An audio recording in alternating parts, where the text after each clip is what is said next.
सब जा रहा है नीति आयोग को। एक बात आप जान लीजिए, पहले भी आया है तो नीति आयोग को भेजा गया, आगे भी आ गया हेल्थ के मामले में। नीति आयोग किस विषय पर काम कर रहा है, आप जरा इसके बारे में गौर करिए। सारे देश को अगर आप एक ही मान करके चल रहे हैं, एक ही प्रकार मान करके चल रहे हैं, तो ये तो विचित्र बात है ना। हम तो ये कहना चाहते हैं कि जरा सा बताइए कि बिहार की क्या स्थिति है। बिहार आबादी के दृष्टिकोण से देश में तीसरे नंबर पर है, यूपी और महाराष्ट्र के बाद बिहार, और क्षेत्रफल के हिसाब से 12वें नंबर पर है।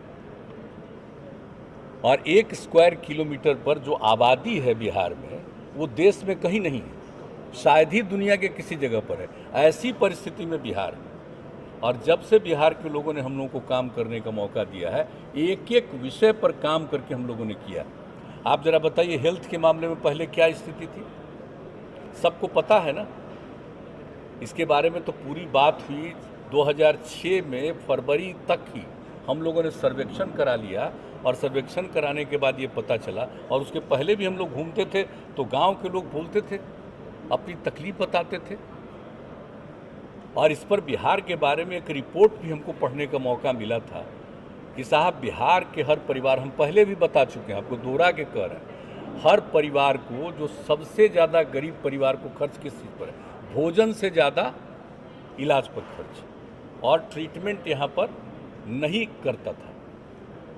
और जो भी आप जानते ही हैं कि जो यहाँ पर के हॉस्पिटल्स थे, वहाँ पर कितने कम लोग जाते थे। और आपको याद है ना, हम तो बिहार शरीफ का हॉस्पिटल के बारे में कितना बार आपको कहते हैं, हम लोग तो यहाँ नहीं थे, जब केंद्र में थे, हम लोग एमपी थे, देख करके क्या बताए थे कि हॉस्पिटल में कुत्ता बैठा हुआ रहता था। और एक जर्नलिस्ट को साथ कुछ बात हुई थी, हम उस आदमी को देखने के लिए वहाँ पर चले गए थे।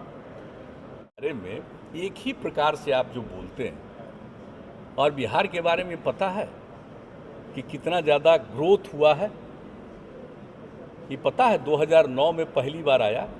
हम एक पिछले राज्य, इतना पिछड़े राज्य हैं, लेकिन फिर भी यहाँ काम इतना तेज़ी शुरू हुआ कि यहाँ पर बने पूरे राज्य के में कितना ज़्यादा आर्थिक स्थिति में बेहतरी आने लगी।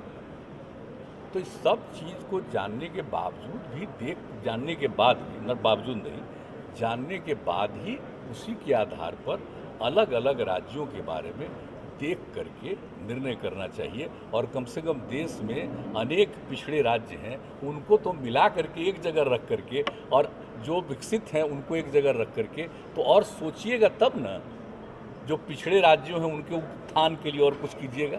तो ये होना चाहिए।